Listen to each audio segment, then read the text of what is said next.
네, 안녕하세요. 자, 우리 오늘은요. 자, 99회 전산세무 1급 A형 문제 한번 풀어보도록 할게요. 자, 문제 1번입니다. 다음 중 회계상 보수주의 개념과 거리가 먼 사례는 이라 되어 있죠. 자, 이거는 일단 보수주의라는 게 뭐냐. 여기서부터 이제 접근해야 되는데, 보수주의라고 하면 여러 가지 방법이 있다. 회계적으로 이렇게 할 수도 있고 저렇게 할 수도 있다. 라고 하자는 거죠. 여러 가지 방법이 있는데 이 중에서 뭐를 이익을 가장 적게 표현하는 이익을 가장 적게 계상하는 방법을 선택하는 거. 그게 뭐가 된다? 보수주의 개념이라고 그냥 머릿속에 놓고 들어가시면 돼요. 자, 그러면 일단 봅시다.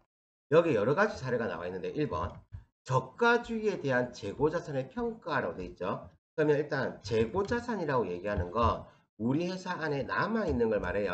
그러니까 남아있는 재고자산을 말하는 거죠. 그러면 재고자산을 나 뭐한다? 저가주의에서 평가를 하는 거. 이건 어떻게 되냐면 이거는 그 재고자산을 금액을 작게 표현하게 되면 뭐가 올라간다? 매출 원가가 증가하는 효과를 주죠. 자, 매출 원가라는 게 이제 증대되게 되면 이게 뭐가 되는 거예요? 비용이 과대계상되겠죠, 그죠? 비용이 과대계상되고 그렇게 하게 되면 이익은 뭐 과소 이렇게 되겠죠. 그래서 뭔가 여러 가지 방법이 있다 그러면 이 중에서 재고자산을 낮게 평가하자. 그래서 보수주의가 무조건하고 적용하는 건 아닙니다. 무슨 알아두시고. 이게 그 물가가 상승한다 그러면 그게 뭐예요? 후입선출법이 재고자산을 뭐한다? 가장 많이 기록하는 거, 매출원가를 가장 많이 기록하는 거 우리가 공부했죠, 그죠? 자, 그래서 뭐 있었냐면 이거 있었어요. 음, 물가가 뭐 한다 그러면 상승한다면 선입선출법이 매출 기말 재고자산 그 다음에 매출 총이익 그 다음 법인세 비용 그리고 수익 등을 뭐한다? 가장 많이 계상한다. 계상하고 그 다음 물가가 상승한다면 뭐가요? 후입 선출법이 이거 다 반대죠. 기말 재고자산을 가장 낮게 평가하죠. 맞죠? 그래서 후입 선출법이면 매출 원가를 가장 많이 계상한다. 이런 식으로 우리가 이제 접근을 하자는 거죠.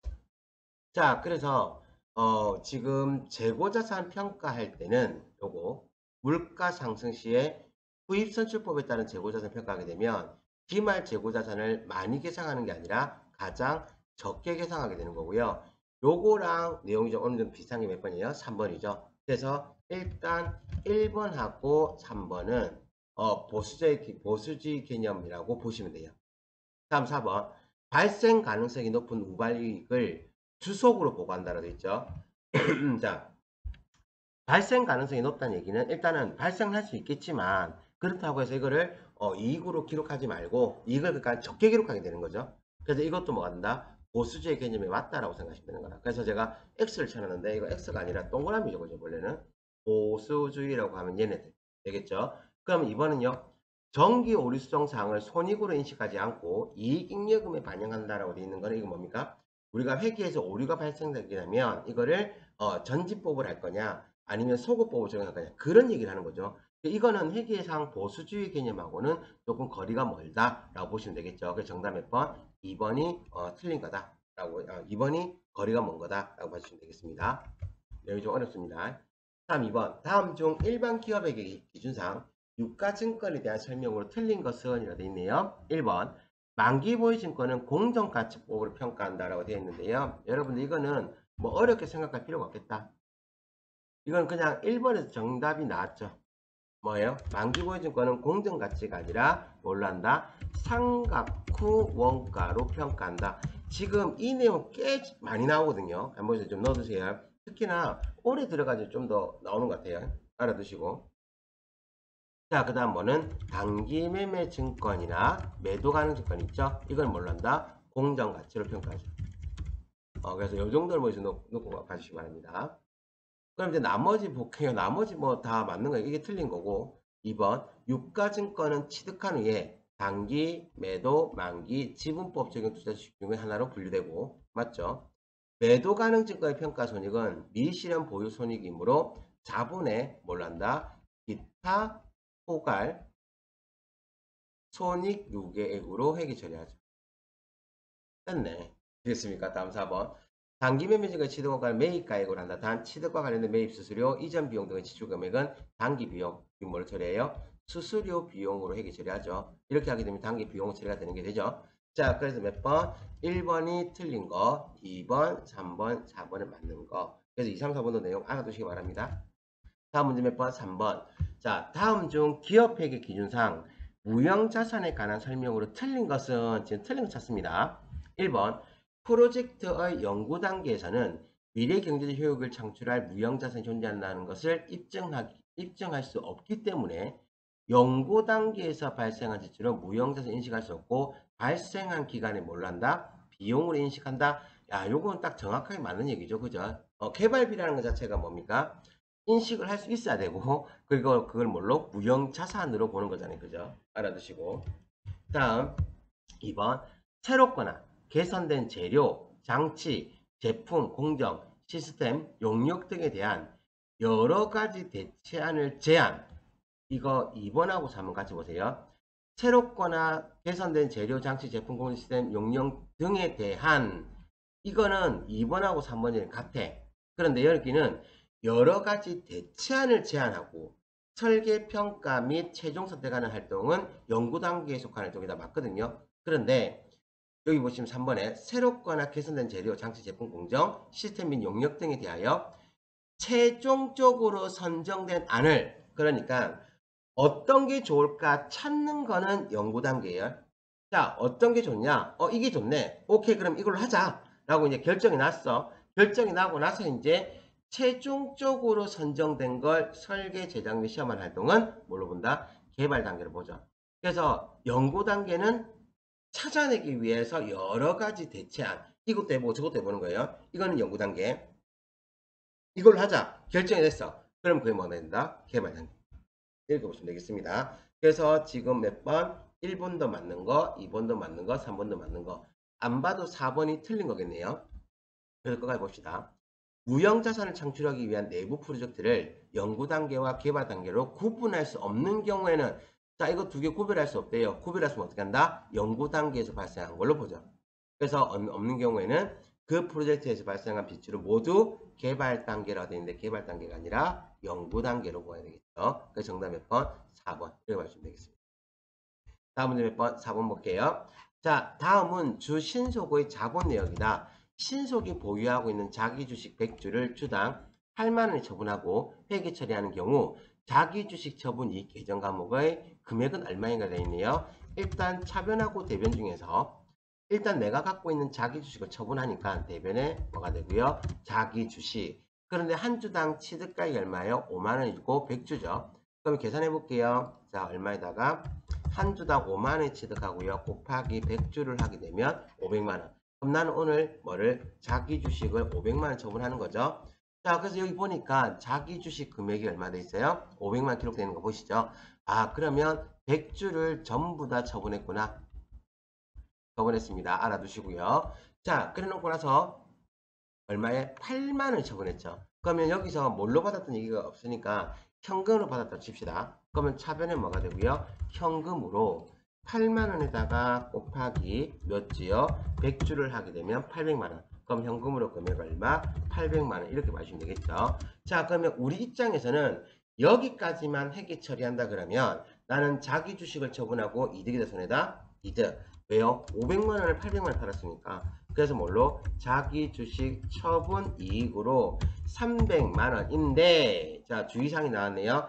자, 우리 자본 계정 같은 경우에는 반드시 반대되는 계정이 있다 그러면 반대되는 계정을 찾아서 넣어주라 얘기했거든요. 그래서 반대되는 계정이 뭐냐라고 한다 그러면 자기 주식 처분 이익의 반대 계정은 자기 주식 처분 손실. 지금 금액이 얼마나 했어요? 200만 원 돼 있죠. 그러면 자기 주식 처분 손실이 있다 그러면 오늘 발생한 이익 300만 원. 요 한도 안에서 갖고 와야 되는데 자, 모자르죠? 왜 200만 원이니까? 그럼 어떻게 하라고요? 다 가지고 오라고요. 무슨 말이죠? 그러면 내가 가지고 있었던 어디에서 자기 주식 처분 손실에서 우선 얼마를 200만 원 가져오면 오늘 이익은 얼마만 인식하면 돼요? 100만 원만 인식하면 되겠죠. 그래서 자기 주식 처분 이익 계정 과목의 금액은 얼마로 보면 된다? 100만 원 보시면 되겠죠. 정답 몇 번? 2번 이렇게 되겠습니다. 알아두시고요. 다음 문제 5번. 자, 다음은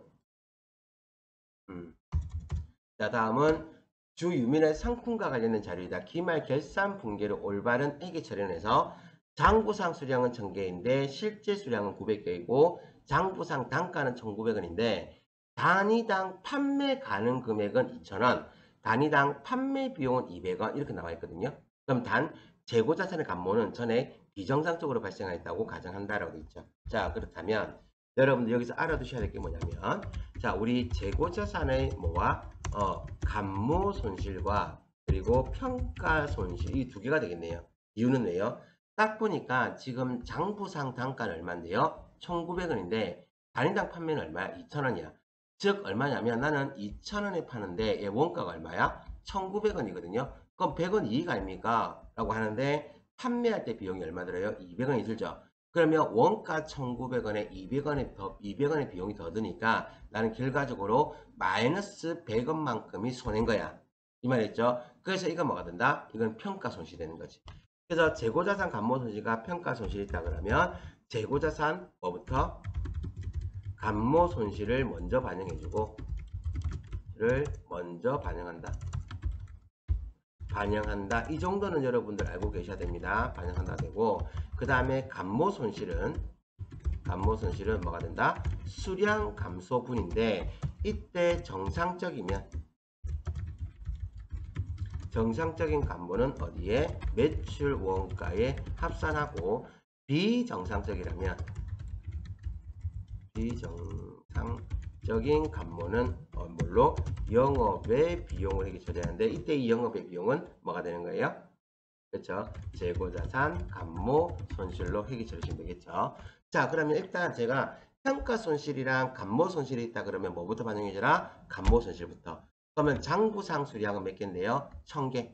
장부상 수량은 1000개인데 실제 수량은 몇 개야? 900개. 100개의 수량이 적어졌죠? 그럼 이것만큼을 뭘로 재고자산 감모 손실을 해주면 되겠죠. 그래서 100개에다가 곱하기 장부상 단가 곱하기 1900원을 하게 되면 금액이 얼마? 19만원. 그러면 재고자산 감모 손실은 19만원, 19만원 이렇게 나오면 되겠죠. 뭐야? 답 나왔네. 이거는 나올 수가 없고 그 다음에 이거는 재고는 19만원 돼 있는데 그 평가 손실에 대한 내용이 없죠. 만원. 이거는 뭐 감모 손실 얼마? 9만원. 이거 틀렸네. 정답은 몇 번? 1번밖에 없네요. 문제 이렇게 풀면 안 되는데. 자, 어쨌든 내려가시면 되겠죠. 자, 그래도 이제 계속 합시다. 그러면 이거는 차변의 뭘로? 재고자산 감모 손실로 해주시고요. 금액 얼마? 19만원에 대변에는 뭘로? 상품으로 금액 얼마? 19만원 주시고 이거는 파괴정 대체. 기록해 주셔야 되겠죠. 요게 이제 재고자산 감모 손실에 해당하는 거. 그래서 재고자산 감모 손실은 장부상 수량에서 뭘 차감해요? 오케이. 실제 수량을 차감하고 여기에다가 뭘 곱해라? 장부상 단가를 곱해라. 단가 이렇게 구합니다. 그럼 이제 재고자산 평가 손실입니다. 재고자산 평가 손실은요. 자, 지금 금액이 얼마 되는 이제 실제 수량에서 봐야 돼. 자, 실제 수량에다가 곱하기 가치 감소분.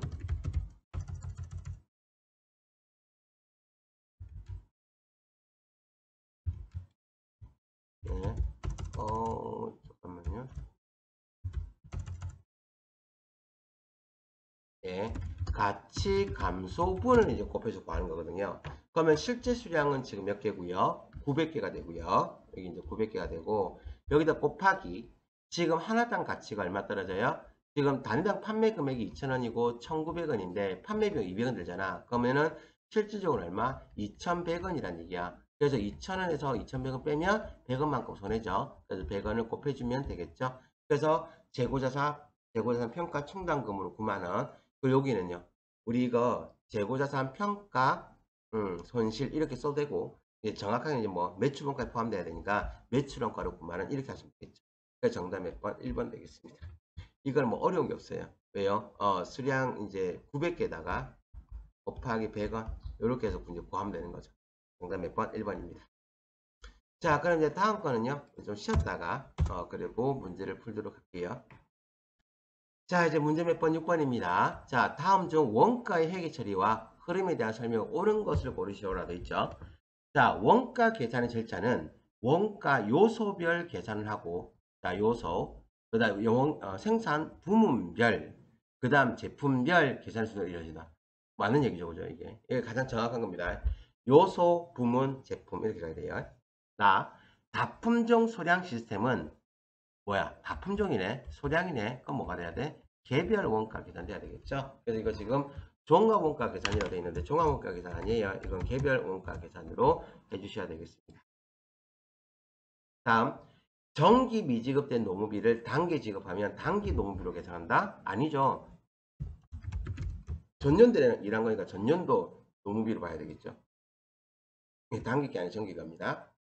자, 그 다음, 다음, 자, 제조 간접비가 제조 부분과 관리 부분에 동시에 발생할 경우 많은 비중을 차지하는 부분을 처리한다라고 있죠. 자, 회계에서는 어떻게 돼요? 다 우리 안분 계산하잖아.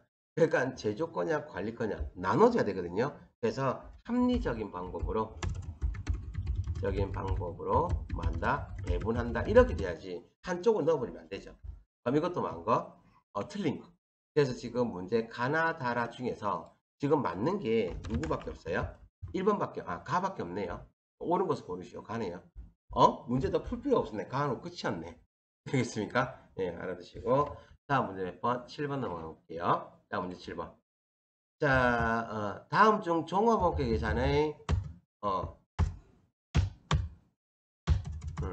자, 다음 중 종합원가 계산의 선의선출법 및 평균법에 대한 설명이 틀린 것은이라 되어 있죠.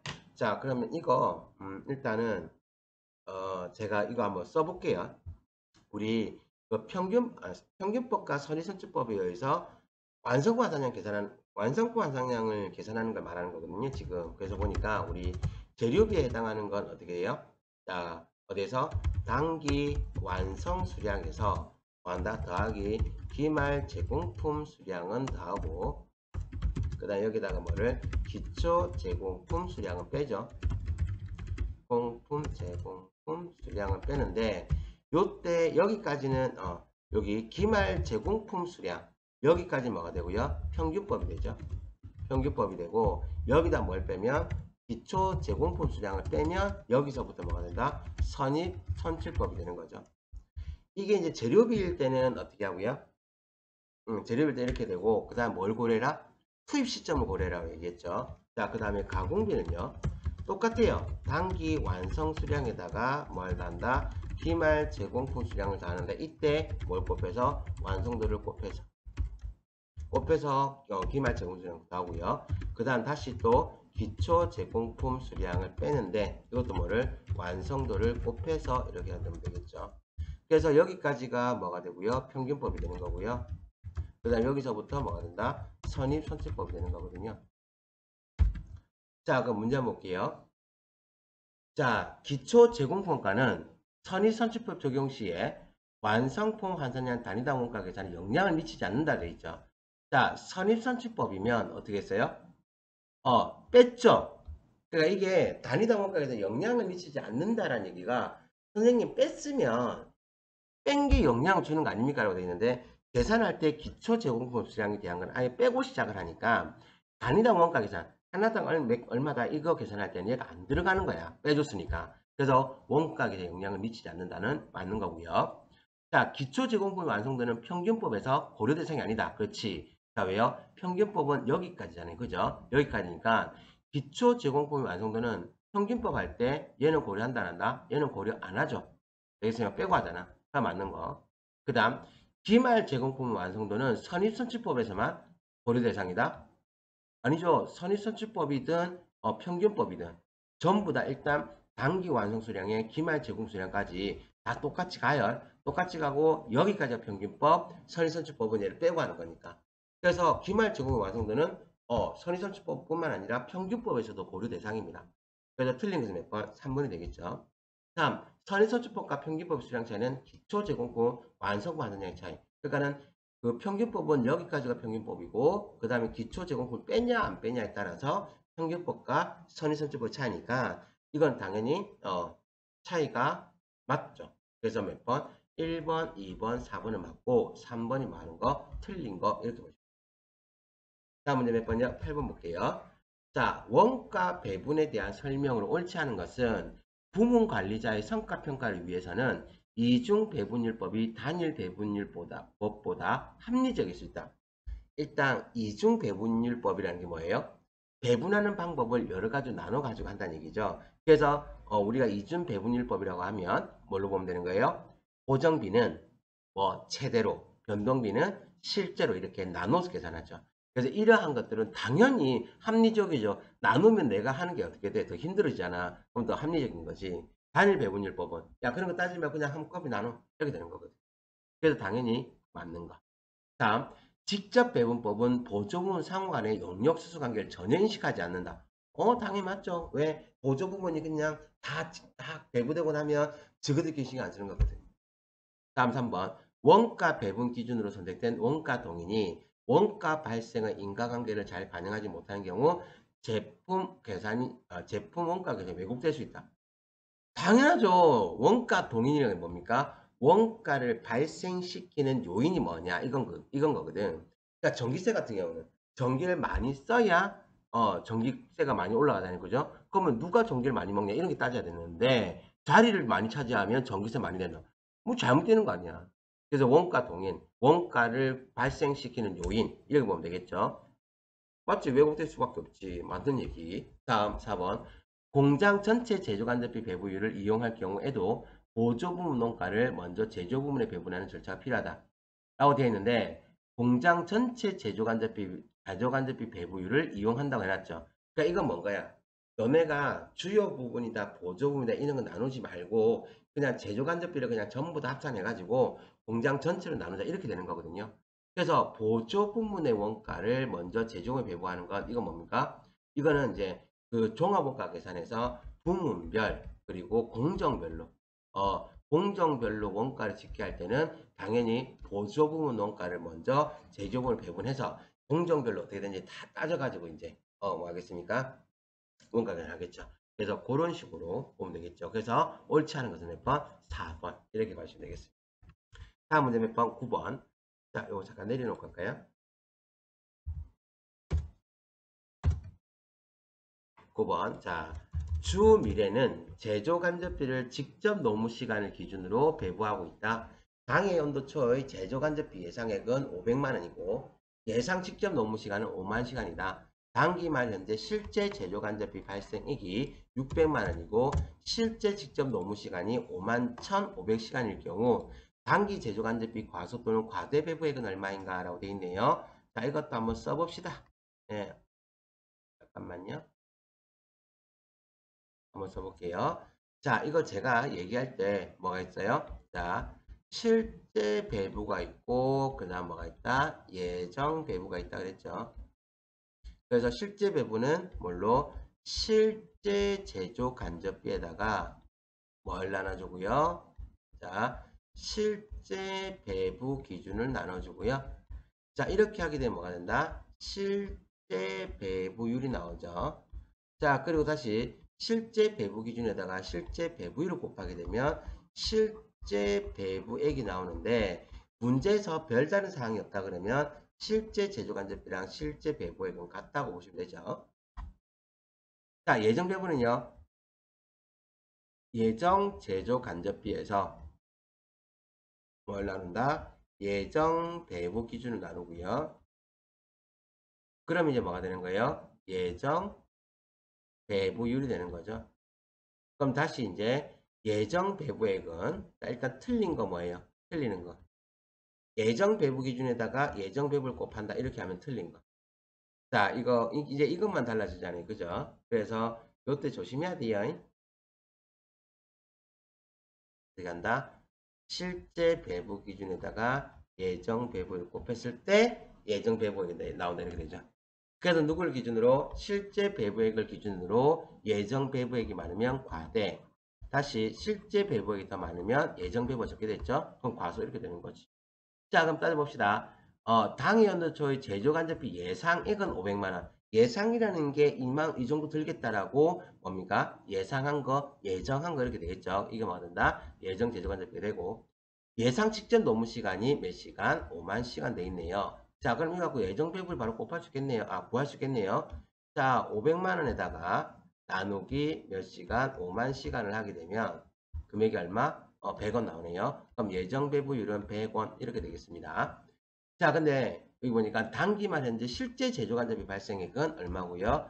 600만 원이고요. 실제 직접 노무 시간이 몇 시간? 5만 1,500시간이래.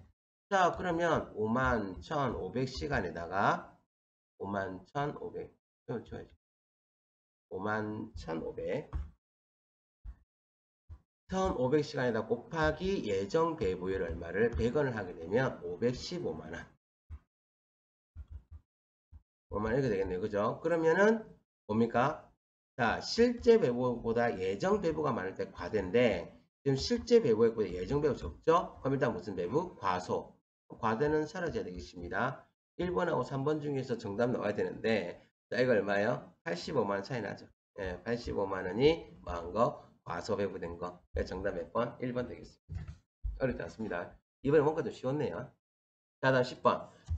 자, 주보람은 주산물 A와 부산물 B를 생산하고 있으며 부산물 B의 처분액을 전액 영업의 수익으로 반영하고 있다. 주보람이 발생한 제조원가를 모두 주산물 A에만 부담시키는 회계 처리를 하는 경우 이로 인하여 미치는 영향 옳지 않은 것은 이라 되어 있네요.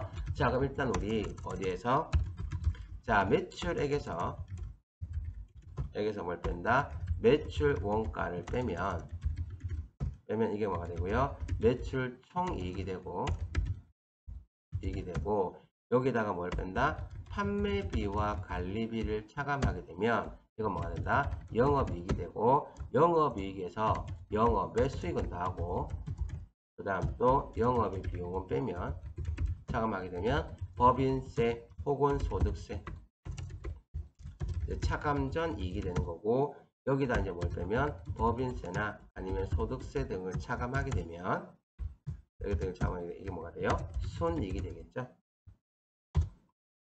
자, 선생님 이렇게 왜 이렇게 열심히 쓰십니까? 예, 열심히 쓰는 게 제가 할 일이죠. 되겠죠? 자, 그래서 일단 이렇게 꺼주고요. 디디디디디 그렇죠? 여기 손익계산서의 계산 그 뭐지? 손익계산서의 계산 구조잖아요. 그죠? 자, 일단 뭘 해야 되냐면 주산물 A와 부산물 B를 생산하고 있으며 부산물 B의 처분액을 정은액 영업의 수익을 처리하고 있으니까 자, 읽어봅시다.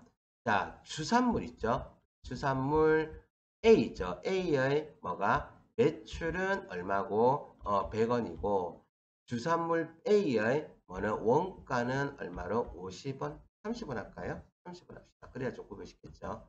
여기 30원 잡읍시다. 자, 그럼 부산물 B 있죠? 부산물 B에는 매출은 100원이고 원가도 30원이라고 봅시다. 자, 그러면 이제 지금 얘네들 같은 경우에는 뭘로 처리했다고요? 지금 문제에서 주산물 A와 부산물 B를 생산하고 있으며 부산물 B의 처분액을 전액 영업의 수익으로 그러면 주산물 A에 대한 건 매출액 100원으로 계산하고 부산물 B에 대한 건 뭘로 전액 영업의 수익으로 하니까 영업의 수익 100원 이렇게 계산하겠죠. 주보람이 발생한 제조원가를 모두 주산물, 그러니까 원가가 되겠죠. 원가는 얼마? 주산물 A에만, 여기만 부담을 한대요. 그러면 부산물 B에 대한 원가 30원이 영업의 비용이 30원 이렇게 들어가는 거고 매출원가 30원 이렇게 들어가는 게 아니야. 어떻게 한다? 요거 100원이면 요 원가도 어떻게? 여기 60원 잡아준다는 얘기야.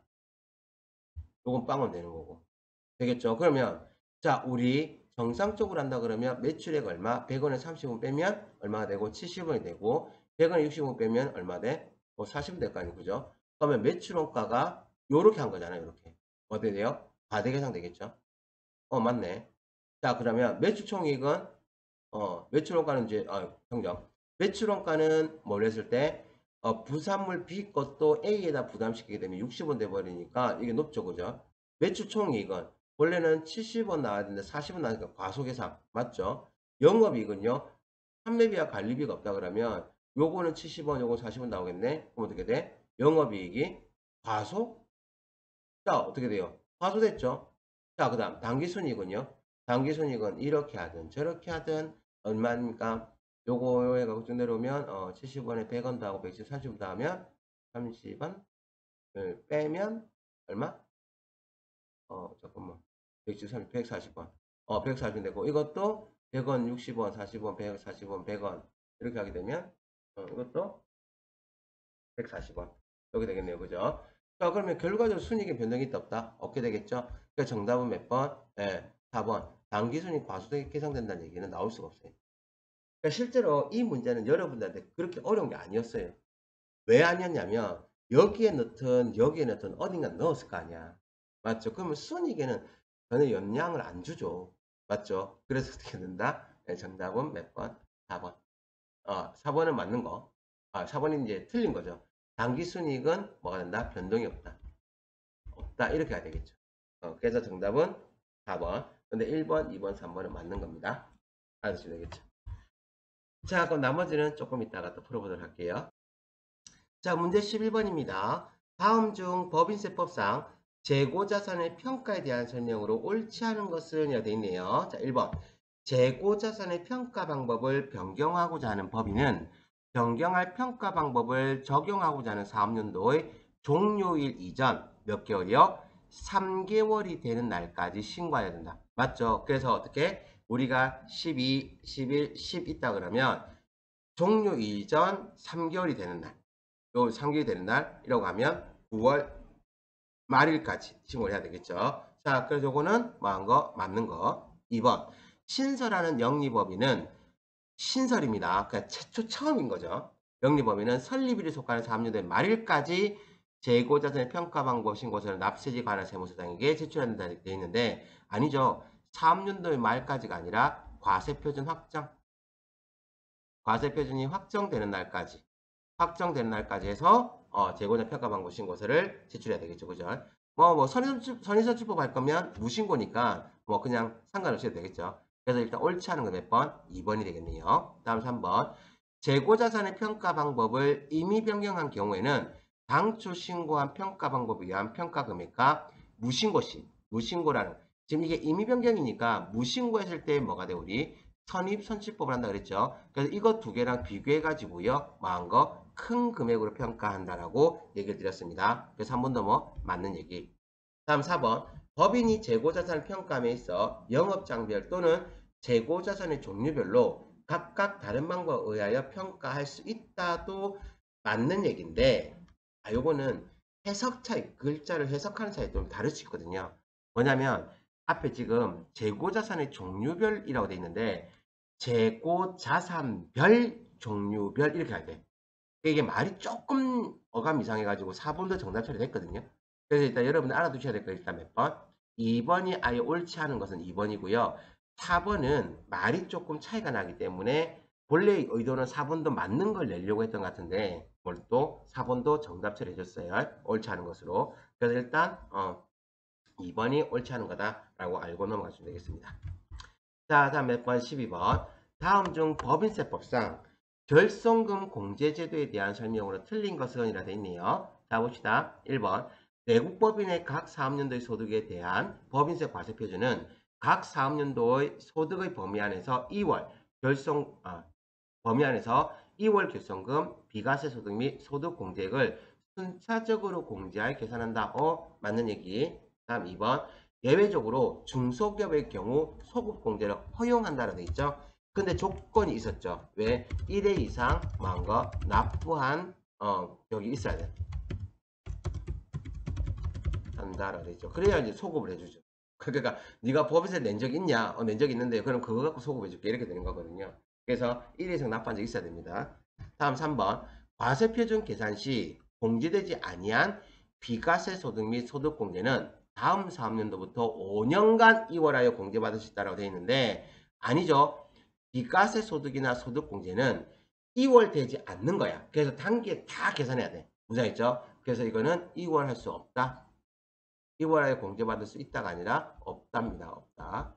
자, 그래서 틀린 것은 몇 번? 3번이 되고요. 4번 2월 결손금은 공제기한 내에 임의로 선택하여 공제받을 수 없으며 공제 가능한 사업연도 소득금액 범위 안에서 각 사업연도 소득금액을 몇 퍼센트를 60%를 환불한다 라고 되어 있네요. 이것도 맞는 얘기. 틀린 거 몇 번? 예, 3번 되겠습니다. 다음 문제 몇 번? 13번. 다음 중 소득세법상 관편장부 대상자에게 적용되지 않는 가산세는 어떤 것인가? 그래서 1번 법정 증명서류 수치 불성시 가산세가 있네요. 2번 사업용 계좌 미신고 및 미사용 가산세. 자, 간편장부 대상자는 어떻게 돼요? 사업용 계좌는 꼭 신고 안 해도 되죠. 그죠? 근데 이제 간편장부로 이제 벗어나게 되면 사업용 계좌 신고해야 되거든요. 그래서 이거는 적용되지 않는 것은 몇 번? 2번 이렇게 봐주시면 되겠습니다. 어려운 거 없네요. 되겠죠? 나머지는 뭐 다 있는 거니까 알아두시고. 다음 14번. 다음 중 소득세법상 종합소득공제에 대한 설명이 틀린 것은 1번 기본 공제 대상자가 아닌 자는 추가 공제 대상자 될 수 없다라고 되어 있는데 우리 의료비 있죠. 의료비 같은 경우에는 소득금액하고 그 다음에 연령 있죠. 연령을 고려한다 안 하죠. 그래서 의료비 중에서는 뭐 성형수술 이런 거는 아예 안 되는 거고 그게 안 되는 게 있는 거고 그냥 항목별로 되는 거죠. 다음 2번 총급여액이 500만 원 이하의 근로소득만 있는 57세 배우자는 기본공제 대상자에 해당한다라고 되어 있는데 자 이거 사람들이 이거 2번 체크 많이 하고 나오더라고. 총급여액 500만 원 이하 오케이 소득금액 문제 없죠. 그죠? 그런데 연령 57세 연령에서 안 되는 이러면 안 돼요. 배우자는 연령 고려하지 않죠. 그러니까 기본공제 대상자에 해당합니다. 알아두시고 다음 3번 배우자가 일용 근로소득이 아닌 근로소득금액 50만원과 사업소득금액 55만원. 자 그럼 두 개 합쳐가지고 소득금액이 얼마예요? 105만원 이렇게 되겠죠. 오케이 두 개 합쳐서 예쁘게 쓰자. 자 105만원 이렇게 되겠죠. 그죠? 그러면 소득금액이 100만 넘어요? 안 넘어요? 넘죠? 그러면 공제대상에 해당할 수가 없겠죠. 그래서 만약에 근로소득만 있다면 총급여액으로 500만원인데 이 사람은 근로소득도 있고 사업소득도 있죠. 그러면 소득금액으로 합쳤을 때 100만원이 넘으니까 기본공제대상자에 해당하지 않겠죠. 틀린 것은 몇 번? 3번 이렇게 되겠습니다. 다음 4번 종합소득이 있는 거주자와 생계를 같이 하면서 양도소득 금액이 400만 있는 51세 장애인인 형제는 기본공제 대상자에 해당하지 아니한다. 예, 소득 금액이 100만 넘죠. 그래서 우리가 종합소득 금액을 계산할 때는 이자, 배당, 사업, 근로연금, 기타 이렇게 해서 계산하고 양도나 퇴직은 따로 계산하는데 기본공제 대상자를 따질 때는 이자, 배당, 사업, 근로연금, 기타에다가 양도랑 퇴직이 있으면 그것까지 합쳐서 계산한다라고 얘기를 드렸습니다. 자, 그래서 몇 번? 틀린 것은 3번이 되겠습니다. 다음 문제 몇 번? 15번. 다음 중 부가가치세법상 면세제와 따는 용역에 해당하지 않는 것은 이라고 되어 있죠. 자, 봅시다. 1번. 자, 등록된 자동차 운전학원에서 지식 및 기술 등을 가르치는 교육 영역. 자, 일단은 교육 영역은 면세입니다. 교육은 뭐가 된다고요? 면세가 일반적인 거죠. 그런데 자동차 운전학원 있죠? 자동차 운전학원은 과세로 변환이 됐어요. 과세로 전환됐거든요. 전환됐다고 해야 되겠다. 전환됐어요. 그래서 이게 언제지? 한 5년 됐나? 정확히 기억은 안 나는데 본래는 운전학원도 면세였거든요. 근데 지금 뭘로? 과세로. 정답 몇 번? 1번 됐네요.